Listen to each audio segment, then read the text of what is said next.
C'est prévu, c'est prévu. Donc à la fin de la saison, c'est une manière de marquer donc cette saison qui a quand même été marquée par la présidentielle. Alors je voudrais qu'on liste un petit peu tous les sujets, et Dieu sait qu'ils sont nombreux, parce qu'il y a le contexte économique et politique. Mais commençons par ce qui fait un petit peu polémique et qui en même temps est grave sur le plan social. Est-ce que vous considérez, comme ça a été dit parfois à gauche, que la dégradation du chômage est liée à des plans sociaux qui auraient été cachés sous la table par l'ancienne majorité? Ils le disent, ils le pensent. Qu'un certain nombre, ça n'a absolument rien à voir avec la majorité, qu'un certain nombre d'entreprises aient attendu la fin des élections pour éviter de se retrouver confrontées à des polémiques politiques dans le cadre de restructuration qui s'avéraient nécessaires pour elles, très probablement. C'est pas l'Élysée ou Matignon qui a appelé telle ou telle chose d'entreprise pour leur dire dites-moi, vous n'allez pas faire de plan social parce que il y a des élections. Je pense que les chefs d'entreprise d'eux-mêmes se sont dit on va attendre la fin du mois de juin et après...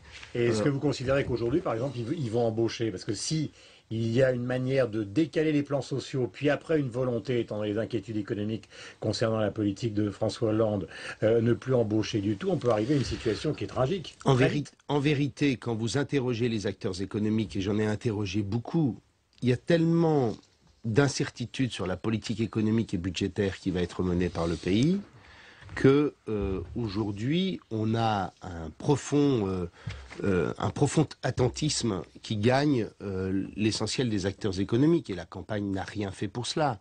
Quand vous annoncez une tranche marginale d'impôt sur le revenu à 75%, vous n'encouragez pas fondamentalement les choses. Quand vous annoncez... vous voyez, je prends un exemple concret. Vous dites... dans une déclaration qui fait plaisir à tout le monde, on va frapper les revenus du capital au même niveau que les revenus du travail. On applaudit en disant bravo. Ce qu'on oublie, c'est que beaucoup de personnes sont détenteurs de capitaux sans être les milliardaires et les millionnaires qui sont subliminalement vécus derrière cette déclaration. Les retraités, des chefs d'entreprise. Et donc on a forcément, face à toutes ces incertitudes-là, des gens qui reculent des investissements. Se méfie du régime. Bon, ça ne fait aucun doute qu'aujourd'hui, compte tenu d'un certain nombre d'annonces, un certain nombre de chefs d'entreprise peuvent attendre. Moi, je suis allé visiter, par exemple, durant la campagne présidentielle, cette vallée du décolletage, cette vallée industrielle de Savoie, où toutes les entreprises ont des marges extrêmement faibles, sont soumises à une concurrence extraordinaire de l'Allemagne, de l'Italie, et dont à peu près la plupart bénéficient du régime des heures supplémentaires, détaxées et défiscalisées.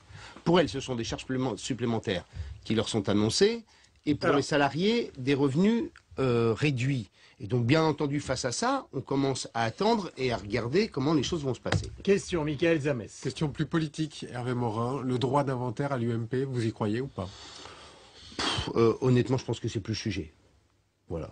Pourtant, hier, en réunion, c'était... C'est pas le sujet. Moi, j'ai participé à l'un des thèmes... j'ai été et les valeurs également. Oui, et puis franchement, j'ai été dans le comité stratégique de la campagne présidentielle. J'ai jamais entendu une seule personne lever le doigt pour dire à Nicolas Sarkozy cette campagne ne va pas bien, Monsieur Buisson ne fait pas la campagne qu'il faut. La campagne, elle a été décidée par un homme qui s'appelait Nicolas Sarkozy. Il y avait des débats et des dialogues qui étaient honnêtement très libres. Et j'ai jamais entendu quelqu'un considérer que cette campagne n'était pas dans le bon ton. Est-ce que vous regrettez que personne n'ait levé le doigt, alors qu'aujourd'hui il y a des livres, notamment celui de Roselyne Bachelot, À feu et à sang, c'est le titre. J'ai pas lu le bouquin, je ne peux pas vous en parler. Qui parle justement de cette campagne et sur le fait qu'elle a été en fait une sorte de droitisation et c'est pour cela qu'elle était dans le mur. Moi, je continue à dire que cette... Non, absolument pas. Ça, c'est une erreur totale de considérer que la campagne a été trop droitisée et qu'elle nous a empêchés de gagner. Je vous rappelle que Nicolas Sarkozy est parti avec des sondages qui le donnaient à grosso modo 60-40. Encore 8 jours avant, tout le monde considérait que cette élection allait être perdue à plat de couture. Et finalement, on l'a presque gagnée. Et contrairement à ce que vous pensez, l'état du pays est tel que les gens ont envie d'entendre des choses telles qu'ils les disent. Telles qu'ils les disent. Les Français souffrent d'une série d'exaspérations, souvent très contradictoires.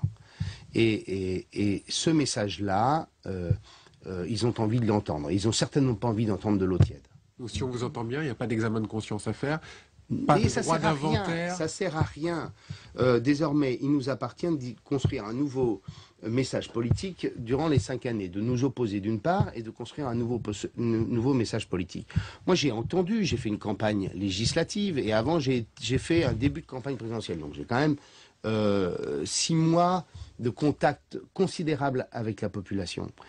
J'ai entendu, par exemple, des discours sur la nécessité de reconnaître le travail, de récompenser l'effort, d'en finir avec l'assistanat.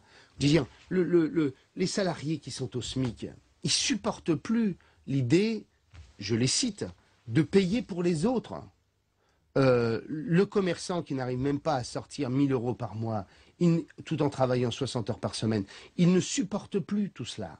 Et je pense qu'on avait raison d'aborder ces sujets-là. Parce que les Français ont envie que le discours politique soit un discours politique répondant à une réalité. La réalité, c'est qu'ils souhaitent qu'on reconnaisse l'effort, qu'on reconnaisse le sens de la responsabilité, qu'on remette l'idée d'une responsabilité individuelle et collective dans ce pays. C'est ça que les Français ont envie d'entendre. Mais c'est pas le droit. Mais ça, c'est pas la droitisation de la campagne. Oui, si, parce que derrière tout ça, souvenez-vous de la polémique sur la modification du régime d'assurance chômage. Souvenez-vous. Souvenez-vous, il y avait même eu un papier d'Alain Madelin sur... Oui, mais c'est ce que justement remettent en cause aujourd'hui Roselyne Bachelot, NKM et les autres, en disant, puisque vous venez de parler il y a un instant de la reconstruction nécessaire, c'est ce qui remet en cause dans la reconstruction justement de la droite aujourd'hui. Car la droite doit rester la droite et non pas flirter avec l'extrême droite. Alors peut-être que vous allez me dire que mais ça n'est pas flirter avec l'extrême droite. Ça n'est pas flirter avec l'extrême droite que de dire que la France ne peut pas accueillir toute la misère du monde, que nous avons besoin d'avoir une politique migratoire de lutte contre l'immigration clandestine extrêmement efficace. On y revient. Mais peu importe, je ne porte pas le moindre jugement de valeur. valeur. C'est la réalité. Ce sont ça C'est les la valeurs de la réalité. droite, ce sont ça l'argument. Mais c'est pas ça. Je vous prends un exemple parce qu'on me parle d'un discours du Front National. Mais c'est ça de droite et de gauche. Les Français disent l'état de délabrement du tissu social, du pacte social, nous impose d'abord et avant tout d'essayer de nous reconstruire et de faire en sorte que nous soyons en mesure de trouver une solution et un horizon pour chacun. Et ça impose, par exemple, de faire en sorte que on évite d'accueillir une population que nous ne sommes pas capables d'intégrer correctement. Alors, comme président du nouveau centre, maintenant, vous vous retrouvez avec Jean-Louis Borloo, qui se considère comme le patron du centre. D'abord, qu'est-ce que vous en pensez? Et deuxièmement, tout au long, justement, de cette législature, quelle va être votre attitude? Parce que si on mélange les radicaux, le nouveau centre, ça fait probablement quand même une quarantaine de députés. 30. Ouais, donc, à un moment, peut-être que les socialistes aussi vont regarder vers vous s'il y a un certain nombre de lois qui sont difficiles à faire passer au Parlement.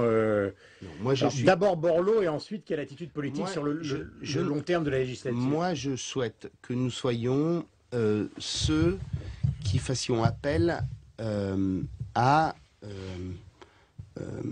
la modernité, construisant un discours sur l'entrepreneuriat, sur la responsabilité, sur la solidarité qui n'est pas l'assistance, qui dit aux Français un message simple. Est-ce que vous voterez au cas par cas les lois, par exemple, ou est-ce que vous allez faire de l'opposition systématique? Dans un monde ouvert, et dans ce monde ouvert, nous avons besoin de solutions nouvelles, et que le repli, le retour sur soi-même, tout ça ne marchera pas.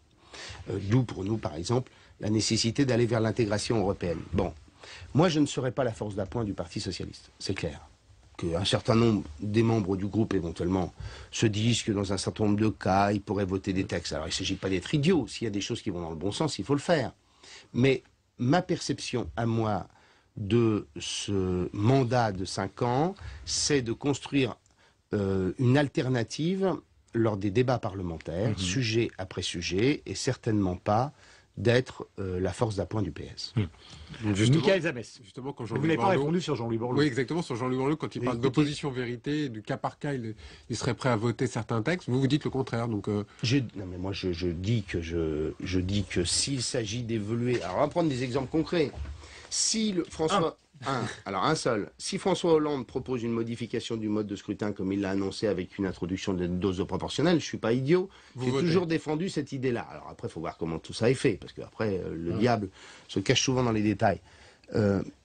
Donc là, bien entendu, si François Hollande, tout d'un coup, retrouve l'idée partagée par l'ensemble des gouvernements européens de proposer la règle d'or en matière d'équilibre budgétaire, je la voterai. Je ne vais pas être comme eux à refuser des solutions dont tout le monde s'accorde en Europe à les considérer comme nécessaires, ce qu'ils faisaient quand ils étaient dans l'opposition.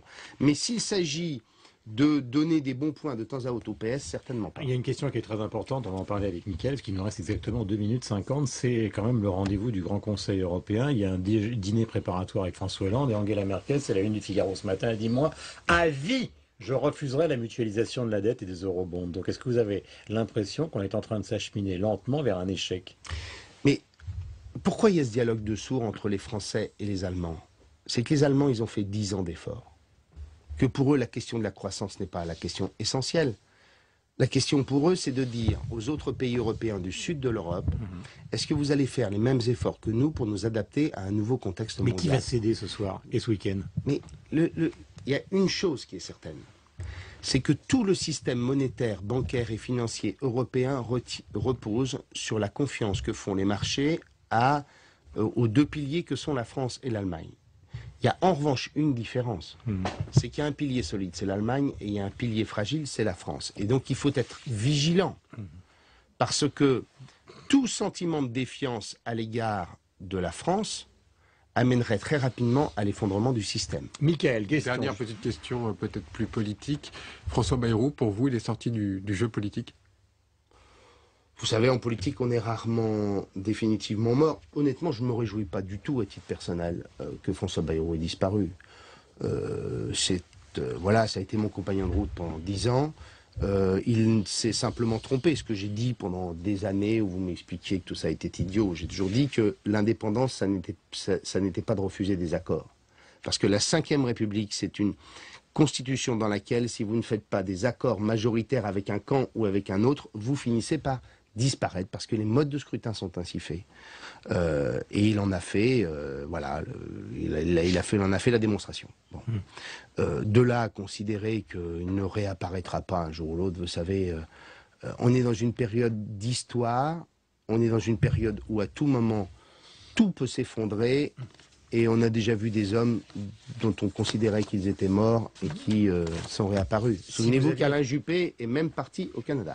Et d'un tout petit point qui est quand même important, parce qu'il y a beaucoup de gens, on a parlé du chômage au tout début de cet entretien, mais il y a quand même l'affaire du SMIC. C'est complètement dérisoire ou c'est opportun finalement cette augmentation? Pardonnez-moi de vous demander ça rapidement, parce qu'il reste 30 secondes. Il y a beaucoup de gens qui sont choqués par une hausse.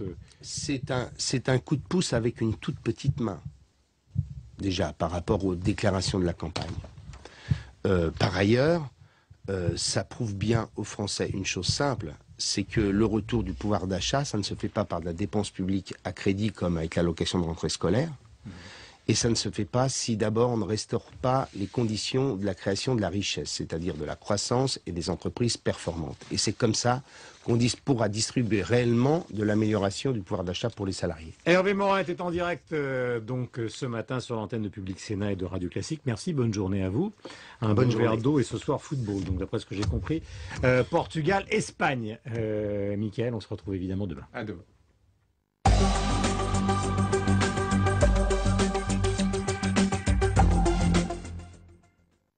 Semaine spéciale indépendance de l'Algérie sur Public Sénat. Lundi à 10h30, 1962-2012, comment réconcilier les mémoires. Les experts se réunissent à l'occasion d'un colloque au Sénat.